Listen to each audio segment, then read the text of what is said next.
Today we are going to change the oil on a Toro Sandpro 5020, and what appears to be what could be a simple oil change. This machine, it's a little bit of a headache depending on the motor that you have on yours. So just pay close attention to some of the problems that I'm going to have.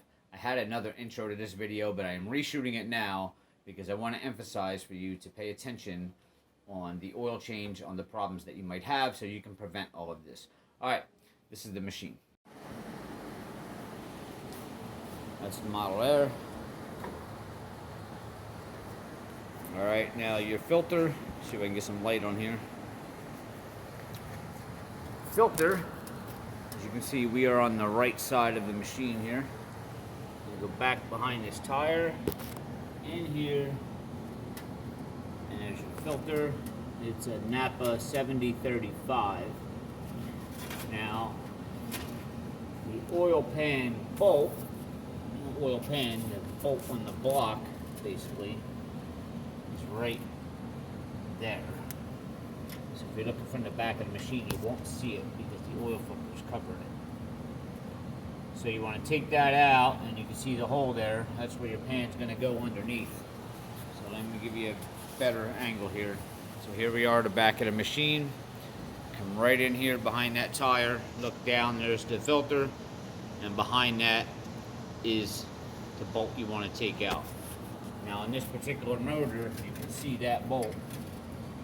It is, looks like you can get a 3/8 ratchet drive on there.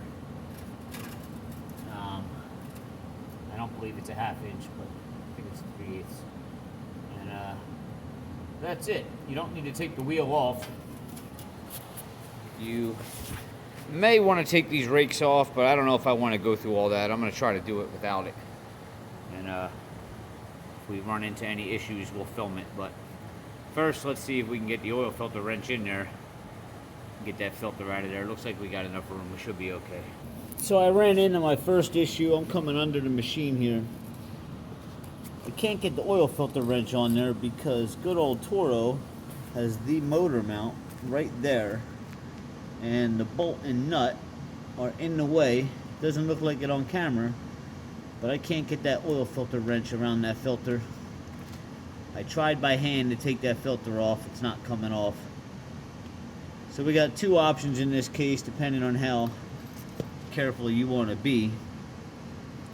Either A, we take that motor mount out and then we'll be able to slide that filter wrench on, or B, we get a big set of pliers and lightly squeeze them and try to turn that.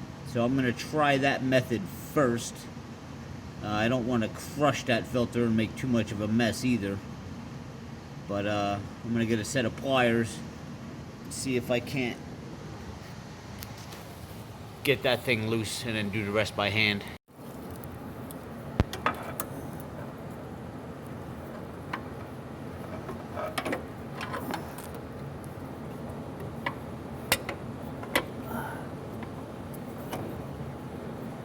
No room to get in here. This sucks. Nah, these are too big. Alright, I'm not dealing with this. I'm taking the frickin' bolt off. You're gonna need a 9/16 wrench, and you're probably gonna need a hold-back wrench too. One to hold the bolt, one to take the nut off.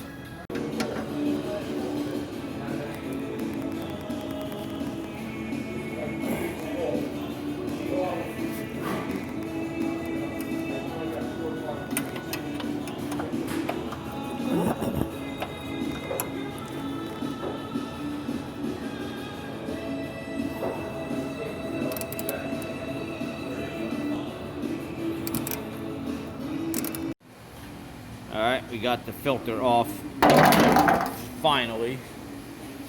Now, I want to point out that I didn't have to take that motor mount bolt. Let me get the light on here. I didn't have to take the motor mount bolt all the way out. But I backed it out just enough to where I could get that oil filter wrench on. The problem was, once I got the oil filter wrench on and started loosening the filter, I couldn't get the wrench off. So you're gonna have to leave that oil wrench on. Just kind of slide it up over this, like that, as you're unscrewing your filter to keep that out of the way, because you won't get this off. Once you loosen it, you're gonna try to take this off and you can't, because the filter will drop down and close that gap up that you just made by loosening that motor mount bolt, if that makes sense. Anyway, leave the filter wrench on, unscrew the filter, take it out, then you can take your filter wrench off. Now we are ready to get to the bolt you can see right there. And you're not going to be able to use a ratchet drive. What you got to use is a setup like this. All right, get an Allen key and get a 3/8 attachment here and put it in there. You're not going to be able to get a ratchet drive in there because, let me go back in here, because this motor mount here, this plate bends up.